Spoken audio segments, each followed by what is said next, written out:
हिंदी शिक्षण एवं संस्कृत शिक्षण की ऑनलाइन क्लास में आप सभी छात्राध्यापकों एवं छात्राध्यापिकाओं का स्वागत है। आज हम चर्चा करेंगे भाषा एवं पाठ्यक्रम के विषय में। यहाँ हम समझेंगे भाषा का अर्थ एवं परिभाषा और पाठ्यक्रम का अर्थ एवं परिभाषा। चूँकि पाठ्यक्रम के विषय में आप लोगों ने प्रथम सेमेस्टर में विस्तृत रूप में अध्ययन किया था, फिर भी एक संक्षिप्त रूप में इसे आज हम यहाँ देखेंगे। तो सबसे पहले शुरू करते हैं भाषा। भाषा क्या होती है? यदि इसके उद्भव पे जाएं तो भाषा जो शब्द है वो संस्कृत के भाष शब्द से बना है। भाष यानी भ आ की मात्रा दंत स उसमें हलंत, भाष शब्द से बना है, जिसका अर्थ होता है बोलना या कहना। तो कह सकते हैं कि जो बोला जाए या कहा जाए वही भाषा है। भाषा को हम एक ऐसा माध्यम कह सकते हैं जिसके सहायता से व्यक्ति अपने विचारों एवं भावनाओं को दूसरों पर व्यक्त करता है या दूसरे के विचारों एवं भावनाओं को समझता है। भाषा केवल विचारों एवं भावनाओं को ही समझने का माध्यम नहीं है। भाषा के ही वजह से हमारी सामाजिक सांस्कृतिक परंपरा भी हम तक पहुंचती है, स्थानांतरण होती है। भाषा के बिना मनुष्य अपूर्ण है। अब यहाँ पर आप एक प्रश्न यह कर सकते हैं कि भाषा तो एक माध्यम है अपने विचारों को समझाने के लिए, लेकिन यदि कोई मलयालम व्यक्ति तमिल, तेलुगु, कन्नड़ भाषी व्यक्ति यदि हिंदी भाषी व्यक्ति को अपना विचार समझाना चाहे तो कैसे समझा सकता है?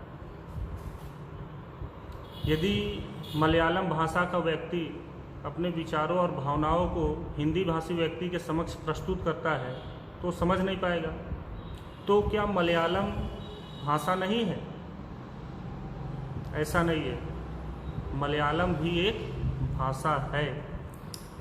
इस भ्रम को दूर करने के लिए एनसाइक्लोपीडिया ब्रिटेनिका यानी विश्वकोश ब्रिटेनिका ने भाषा की एक बहुत ही सुंदर परिभाषा दी है, जिससे भाषा से संबंधित सारे भ्रम दूर हो जाते हैं।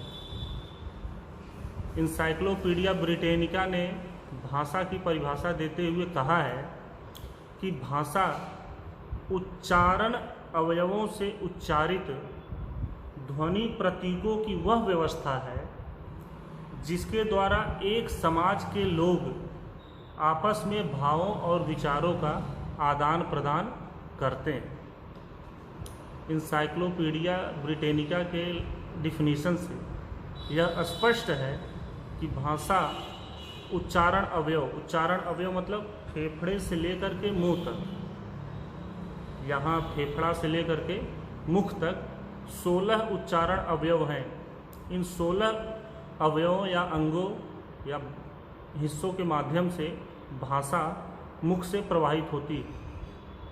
इन उच्चारण अवयवों के माध्यम से जो ध्वनि उत्पन्न होती है, जिसमें एक ही समाज के लोग, जैसे मलयालम है तो मलयालम समाज के लोग, तमिल है तो तमिल भाषी लोग, हिंदी है तो हिंदी भाषी लोग, एक दूसरे की भावनाओं एवं विचारों का आदान प्रदान कर सके, वही भाषा है। स्पष्ट है।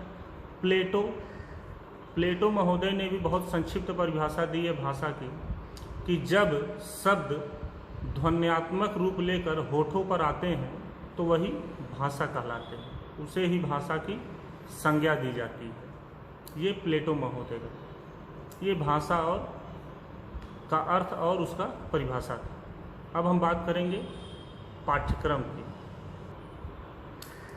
हालांकि पाठ्यक्रम के विषय में आप लोगों ने प्रथम सेमेस्टर में विस्तृत रूप में अध्ययन किया है, अपितु पाठ्यक्रम यहाँ पढ़ना ही है, तो एक छोटा सा संक्षिप्त रूप में पाठ्यक्रम पर भी चर्चा हो जानी चाहिए।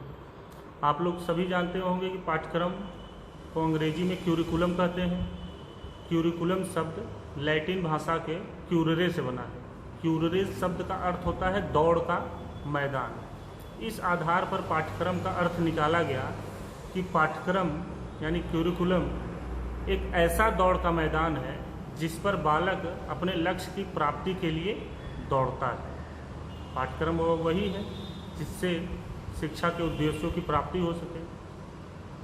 मुनरो महोदय ने पाठ्यक्रम की परिभाषा देते हुए कहा है कि पाठ्यक्रम में वे समस्त अनुभव निहित हैं जिनको विद्यालय द्वारा शिक्षा के उद्देश्यों की प्राप्ति के लिए उपयोग में लिया जाता है।